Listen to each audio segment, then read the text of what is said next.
Olá, estamos aqui para mais uma roda diplomática, um espaço aberto para discutirmos ideias, conceitos e questões. E hoje estamos aqui presentes com a presença do professor Leonardo Trevisan, que é professor de Relações Internacionais aqui na SPM, com experiências no mercado de trabalho em economia e relações internacionais. O tema de hoje é diplomacia e guerra. Bem-vindo, professor Leonardo. Bem-vindo, obrigado a vocês pelo convite. Bom, a primeira pergunta que temos é: o que é uma guerra e como ela começa? Essa pergunta é interessante, porque ela, na verdade, dá um sinal do que é um desentendimento. Eu posso me desentender com você e não querer brigar com você. E posso me desentender com você e querer matar você. São coisas diferentes, né? E a guerra sempre envolve um conceito de conflito armado, né? Entre grupos, entre etnias, entre países, entre sociedades, né? No fundo, quando a gente olha o ponto mais comum entre todas as guerras, o motivo quase sempre presente em todas as guerras, mais disfarçado que ele esteja, é sempre o bolso, né? É sempre a grana, é sempre o dinheiro, é sempre a forma pelo qual alguns querem pegar a riqueza dos outros. E é nesse contexto que sempre as guerras começam. E como sempre acontece, a gente tem que sempre lembrar isso. Guerras a gente sempre sabe como começam e nunca como elas terminam. Os gregos ensinavam isso, que vale até hoje. Muito obrigada. E a segunda pergunta é: qual a diferença entre uma guerra civil e uma guerra entre nações? Essa pergunta é bem interessante porque as guerras civis são sempre as mais doloridas, né? É aquilo que a gente costuma dizer, a guerra entre irmãos, embora não sejam propriamente sempre guerras civis entre irmãos. A guerra civil ela se caracteriza por uma guerra dentro de uma mesma sociedade, seja uma mesma etnia, vou dar um exemplo, por exemplo, de Ruanda, né? É uma mesma etnia, e eles brigavam entre si por situações, às vezes até religiosas. Ela pode envolver uma grande opção econômica, talvez a guerra civil que tenha sido mais grave de sempre, em todos os tempos, a guerra civil norte-americana, 1861, lá atrás. O que foi essa guerra, né? O norte era industrial e o sul dos Estados Unidos era agrícola. O norte queria o sul dos Estados Unidos mais industrializado e principalmente um mercado para os produtos dele. O sul olhava para o norte e dizia: aqui não, nós não vamos ser mercado de vocês. A guerra matou aproximadamente 750 mil americanos. Então, quando a gente olha para isso, foi a guerra que mais matou irmãos. Nós temos uma outra guerra que também é bem violenta e é civil, a Guerra Civil Espanhola. Mas essa não vale muito como guerra civil, porque na verdade ela foi ensaio geral da Segunda Guerra Mundial, em que os grupos aliados, que depois se tornaram bem aliados, Inglaterra, França, Estados Unidos e Rússia, ficaram de um lado, e os grupos nazistas, fascistas, Itália, Alemanha e até mesmo com o apoio do Japão, ficaram do outro lado. E escolheram o cenário da Espanha para isso. Também matou muita gente. Sim, é uma situação muito triste, né? Sim. E, Léo, a gente sabe do seu histórico, teve um caminho muito grande pela USP, história, mestrado, pós-graduação. E o que eu queria te perguntar é o que despertou o seu interesse por estudar as guerras e as consequências delas? Esse ponto é interessante, né? Porque ninguém chega estudando guerra, né? As pessoas chegam tentando estudar a relação entre os países, que foi o que me aconteceu e o que acontece com quase todos, né? O problema é que a relação entre os países, ela nunca é uma relação calma, né? Porque, como nós dissemos, a relação entre os países é uma relação de troca, uma relação, às vezes, de vigilância, né? Tem uma frase que eu acho que vale a pena para quem gosta desse assunto pensar nela, né? A guerra nada mais é do que a continuação da política por outras formas, né? Se você olhar para o que quer dizer guerra, guerra quer dizer o seguinte: eu quero impor a minha vontade, vamos imaginar que nós dois vamos guerrear, eu quero impor a minha vontade sobre você. Isso é guerra. Eu tenho dois jeitos de impor essa minha vontade: te obrigando a fazer isso, aí eu preciso usar um governo militar, e eu posso usar um outro jeito de fazer isso, que é o jeito da política.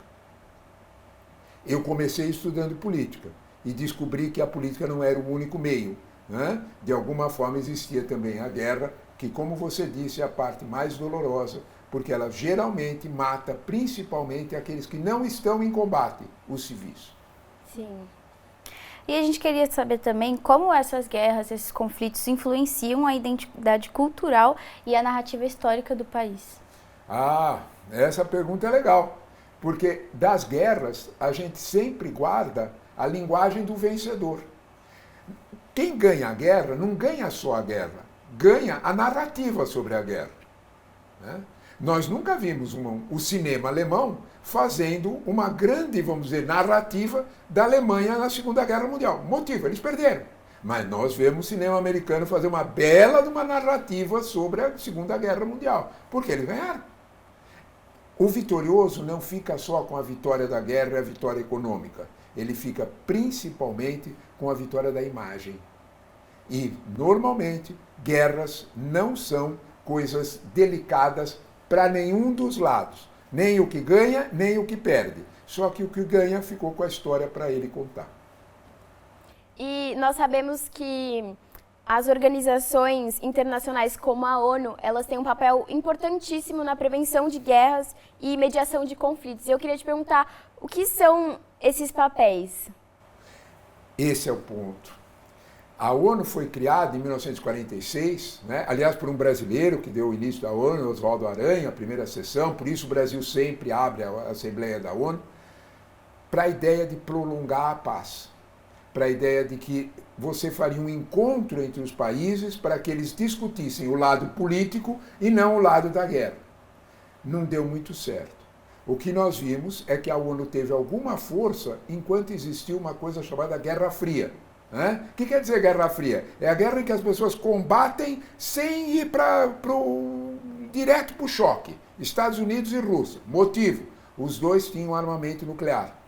Com armamento nuclear ninguém se mete a besta, porque pode acabar o mundo. Né? Então, quando se olha para essa situação, o que é que você vê? A ONU tem uma estrutura que ainda é da Guerra Fria. E o mundo mudou muito. O mundo se alterou demais, a tecnologia. A Guerra Fria não tinha internet, para começo de conversa. Né?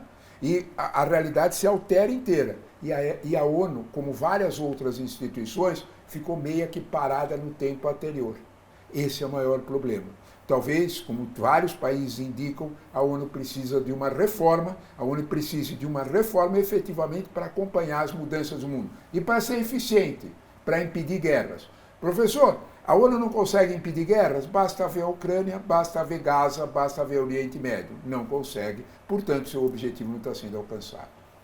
Relacionando com essas instituições que você falou que talvez não estejam exercendo o papel que elas deviam exercer, considerando os conflitos que estão acontecendo no mundo hoje em dia, você acredita que as estratégias atuais das diplomacias globais estão sendo eficazes na prevenção de guerra ou elas precisam ser repensadas? Olha, primeira coisa, a maior prova de que a eficácia das formatos de diplomacia hoje estão exatamente, por exemplo, na guerra da Ucrânia. A guerra da Ucrânia foi uma guerra de ataque da Rússia para sobre a Ucrânia. Só que você precisa olhar por que a Rússia atacou a Ucrânia. Ela fez vários pedidos. Na véspera da guerra, o presidente francês, o primeiro-ministro alemão, foi na Rússia, tentou ajeitar, não conseguiu. Havia um formato nesse processo que está ultrapassado. Então é preciso, de alguma forma, entender esse contexto novo para que a gente esclareça melhor formas de impedir as guerras. Vou dar um outro exemplo muito nosso. Palestinos versus israelenses. A ONU e vários outros países do mundo ocidental pedem a formação de 2 estados, Israel e Palestina. Não se consegue alcançar isso. Portanto, está mais do que na hora de que se reforme essas instituições para que a diplomacia, a política, vença principalmente a ideia de guerra. Em relação a esses conflitos e essas mudanças que tem que acontecer na ONU, por exemplo, como você acha que o papel do Conselho de Segurança Nacional e os países de veto têm em relação a essas mudanças que tem que acontecer? Esse é o ponto mais sensível, então a pergunta é ótima. Porque o que tem que mudar principalmente é o Conselho de Segurança. O Conselho de Segurança ele está desatualizado. Vamos lá. O Conselho de Segurança tem 5 países. Estados Unidos, China, Rússia, Inglaterra e França. É a cara da Segunda Guerra Mundial. Né? Quando se olha para esse conselho, qualquer um deles tem poder de veto, ou seja, não vai a lugar nenhum se os Estados Unidos vetarem, não vai a lugar nenhum se a Rússia vetar, não vai a lugar nenhum. Inglaterra e França, coitada, apitam muito pouco, não falam quase nada. São os outros três que contam. Só que os outros três imobilizam as saídas. O mundo mudou muito. Há um pedido muito forte para que outras nações participem desse programa. Vou dar um exemplo, né, que é muito forte para a gente entender. Porque a gente pode dizer, o Brasil precisaria, o Brasil quer, representante da América Latina. Mas observe que o maior país do mundo, que não é mais a China, é a Índia. A Índia tem 1,5 bilhão de pessoas, a China tem 1,4 bilhão. Quando você olha para essa realidade, a Índia não está no Conselho de Segurança.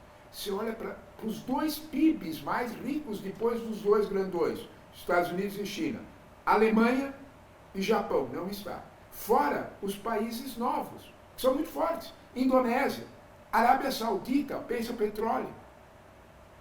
De alguma forma, quando você olha para a África, não tem nenhum representante de um continente que mais cresce no mundo. Não há dúvida nenhuma que o Conselho de Segurança precisa de uma reforma.